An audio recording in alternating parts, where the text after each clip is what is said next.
In this video, we're going to talk about DTCs as defaults. To let you know, I'm going to reference a book at the end of this video. I cannot possibly cover everything here in this video because it would be too long. So there will be missing information. Do not take it to heart. Do not criticize simply because I don't cover everything. I can only cover so much here. Otherwise, the video would be way too long. We're going to start with talking about the controllers first, so I give you a gist of what's going on.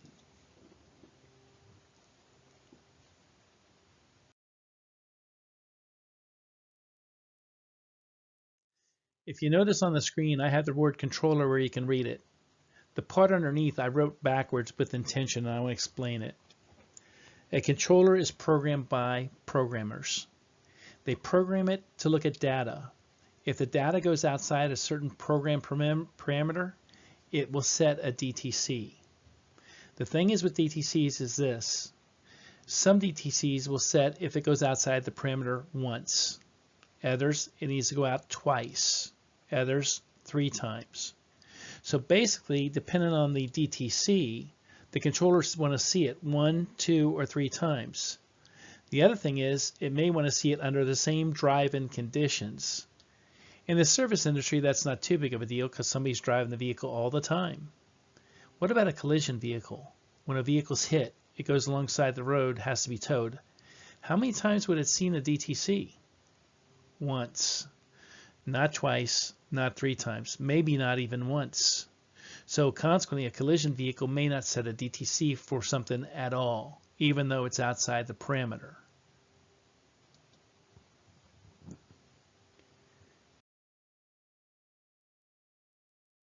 Now in this case, we see a controller, and you can see concern seen 2 or 3 times. You can now read it.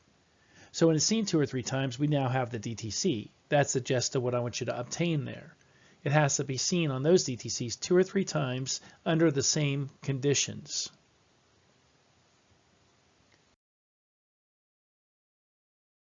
DTCs, aka diagnostic trouble code. Let's talk about them. We've already covered that a DTC came from the controller, based off of what was programmed in the controller for it to look for a DTC. As we know, a lot of times the fix of a DTC is to reprogram the controller. Guess what? We made the data too narrow and it's set in a DTC when there's not even a fault there for it. Nothing to correct. So once again, we can have a DTC with no fault.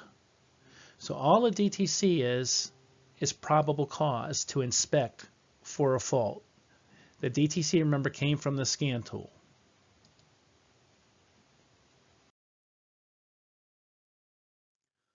Faults. Well, we have 2 types of faults. We've got a DTC that could lead us to a fault because we had the DTC which gave us probable cause to inspect, and hey, we found a fault. So a DTC can lead us to a fault. There's another fault I want to talk about. When an auto tech looks at a vehicle, they have their 5 senses to go by. They can also look at the same data that the controller's looking at in the scan tool. So an auto tech has the ability to bypass or get past the DTC point and go immediately to the fault stage of a vehicle. If I had a report and that report had a DTC on it and it also had a fault on it, guess which one I'm giving more value to? Obviously the fault. The fault is already at the definite stage where there's a concern or a problem that needs to be corrected. A DTC is not at that stage.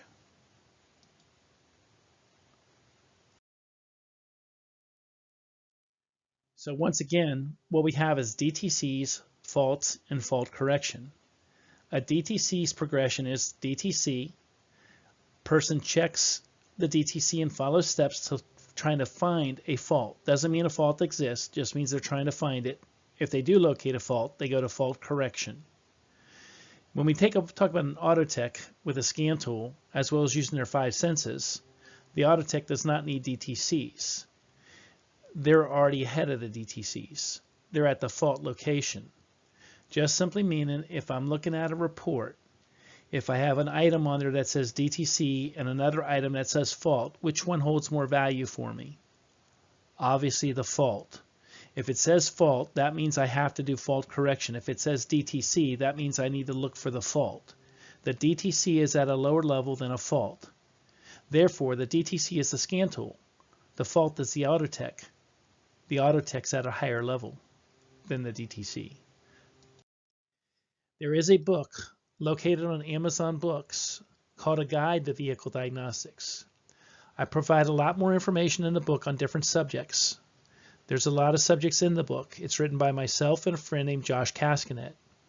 The book's cost we kept low. We could have sold it for a lot more than what it is.